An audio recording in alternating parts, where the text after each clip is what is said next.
Every week, moviegoers are polled by a company called CinemaScore to see how they like the new movies that are in theaters. Their opinions are averaged out, and the film is assigned a letter grade. If the movie scores in the A range, it will likely prove to be at least a decent-sized hit. Movies in the B range usually do mediocre business, although there have been plenty of hits that have scored this way too. It might just mean that the movie inspires strong feelings, some people loving it and others not. But only 22 films have ever gotten an F rating and a D rating. Well, that's widely considered the kiss of death for your movie at the box office, with Joker Folie à Deux recently scoring a dreaded D. The only movie that ever scored lower than that has ever grossed $100 million is 2001's Vanilla Sky. Haha, but wait a second, you might be asking yourself, doesn't everyone love that movie? Nowadays, yes, they mostly do, with many choosing it as one of Tom Cruise's best movies. However, during the holiday season of 2001, a time I remember well, which was especially fraught coming just months after the devastating 9/11 attacks, audiences wanted escapism when they went to the movies, not a deep, probing journey into one man's psyche, even if it happened to star Tom Cruise. Thus, when they turned out to see Vanilla Sky, expecting an upbeat Tom Cruise movie in the vein of Jerry Maguire, they revolted, only for those same people to help turn it into a major cult hit once it hit DVD and eventually came to be regarded as a classic. I was your only friend. You have revealed yourself to me. So Vanilla Sky is a remake of a Spanish film called Abre los Ojos, which translates to Open Your Eyes, and happened to be the toast of the 1998 Sundance Film Festival. Tom Cruise was there that year and saw the film, optioning the remake rights with his producing partner at the time, Paula Wagner. Cruise's career was at an interesting point.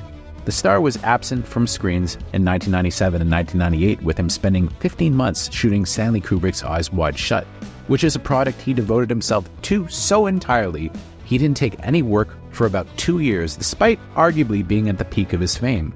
When he returned to screens, it was in an Gantz-type supporting role in Paul Thomas Anderson's Magnolia. He needed a big, juicy hit, and well, he got that with the action spectacle of Mission Impossible 2, quickly re-establishing his box office dominance. And soon again, he was arguably the world's biggest movie star.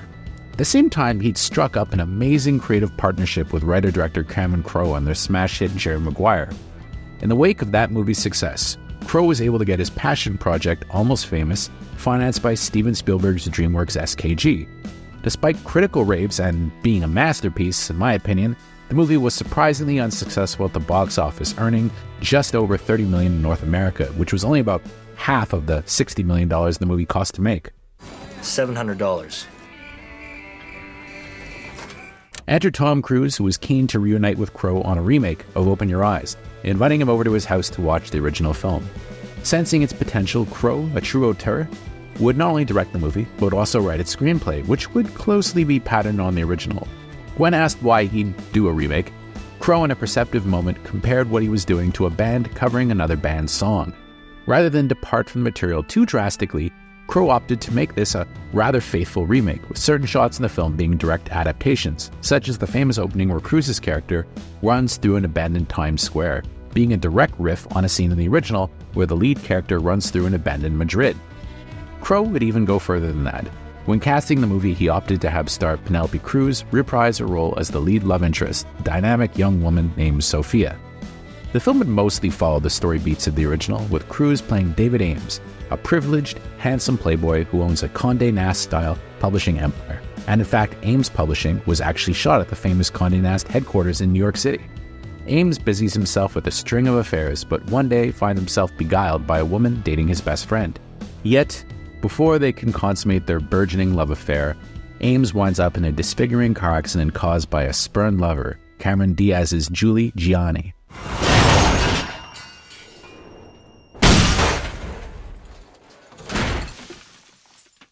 This leaves him horribly scarred until a surreal operation is able to somehow cure his appearance. Yet, while outwardly cured, Ames starts to seemingly go insane, having a hard time separating what's real and what's not, with a film framed by his prison confessions to a psychiatrist played by Kurt Russell. While this is similar to the original, Crowe would imbue the film with his own perspective, with him turning the movie into somewhat of a pastiche of American pop culture from the 60s and 70s, which would have been the eras where our hero, played by Cruise, came of age. And it all influences the chunks of the movie that we learn late in the film that are supposed to be simulation. Likewise, the impeccably crafted soundtrack is a serious selection of one banger after another, including everything from the Beach Boys to the Chemical Brothers to Radiohead, and an original song by Paul McCartney, plus Sigur Rós, whose guitarist, Jonesy, would later become Cameron Crowe's regular composer after he split with his wife, Nancy Wilson of Heart, who composes the terrific score for this. Now, one of the reasons the movie strikes a chord with audiences more now than it arguably did in 2001 might be that Tom Cruise means something a little different to modern audiences than he did back then. Cruise is one of those stars who seem to emerge fully formed, but throughout the 80s and 90s, he was always, above all things, a romantic lead and kind of the all-American ideal of the perfect man, a thing which likely made his casting in such a bizarre, surreal movie like this kind of tough to swallow for audiences at the time. Well, what the hell happened? Well, I'd say he's still a gigantic star. We idolize him less now, with him having had his ups and downs throughout his career, which came to a head in the 2004-2005 period, where his Scientology advocacy became increasingly controversial. He was able to bounce back, but notably outside of his reteaming with Cameron Diaz in Night and Day, he never again played a real romantic lead in a love story, with him focusing mostly on action films, a genre he almost never toyed with during his heyday.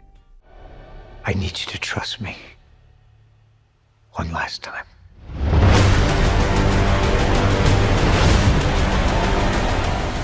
All this actually makes Vanilla Sky play a little better than it might have back in 2001, where in the wake of 9/11, audiences just wanted escapism.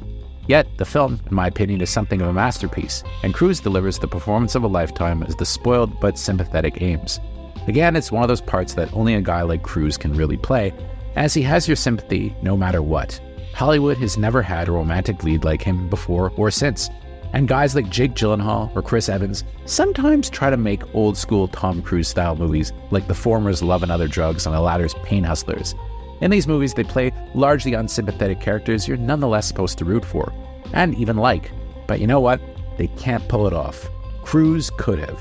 Heck, he made you love Frank T.J. Mackey in Magnolia, and he's a rabid misogynist. Cruise is Cruise, and hey, there's nobody else quite like him. Respect the cock. What's also interesting about Vanilla Sky is how lavish it is for a psychological thriller. There's absolutely no way an actor nowadays would have the kind of clout that Cruise wielded 20 years ago, with him not only being able to shoot at Condé Nast, but also arranging for Times Square to be shut down and abandoned so they could film the famous sequence where he runs through an abandoned New York City. That ain't CGI. That's Tom Cruise, baby. He even gets Steven Spielberg, his buddy at the time, to show up as himself in a party sequence. Spielberg later cast Cameron Crowe himself in a cameo in Minority Report as a little quid pro quo. The movie also allowed Crowe to reunite some of his almost famous cast, with Jason Lee and Noah Taylor having prominent roles. We'll hang soon. And bring your mask if you want. I'm getting used to it. Before we continue with our video, if you love JoBlo and want to support us directly, click the store tab on any of our JoBlo channels and browse our latest collection of fresh new designs in any size you need. It's good stuff, folks. Go get you some. The movie also gave Tilda Swinton one of her first big parts in an American movie, while Michael Shannon has a small role which is bigger in the alternate director's cut, which has since been released on Blu-ray.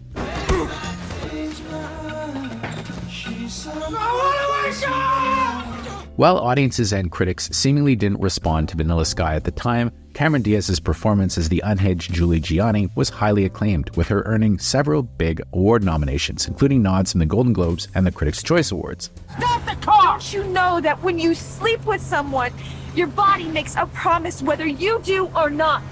Many attributed the film's surprising climb to $100 million at the box office as further proof of Cruise's undeniable star power at the time. But even before it left theaters, it had started to develop a bit of a cult. Perhaps the film's biggest fan was a surprise, with the director of the original Open Your Eyes, Alejandro Amenabar, being a noted fan of the film, saying, "When I learned quite some time ago that Cameron Crowe was going to write and direct the film based on Open Your Eyes with Tom Cruise in the leading role, I felt honored. Now that I've seen Vanilla Sky, I couldn't be more proud. Cameron has all my respect and admiration. Respect for having plumbed the deepest meanings of the work. Admiration for having sought new viewpoints and a fresh approach to the mise-en-scène, giving the film his own unmistakable touch. Vanilla Sky is as true to the original spirit as it is irreverent towards its form, and that makes it a courageous, innovative work. I think I can say that for me, projects like this are two very special brothers. They have the same concerns, but their personalities are quite different. In other words, they sing the same song, but with quite different voices. One likes opera, and the other likes rock and roll. And I have to say, Vanilla Sky is rock and roll, baby. I am Frank, and Frank must go.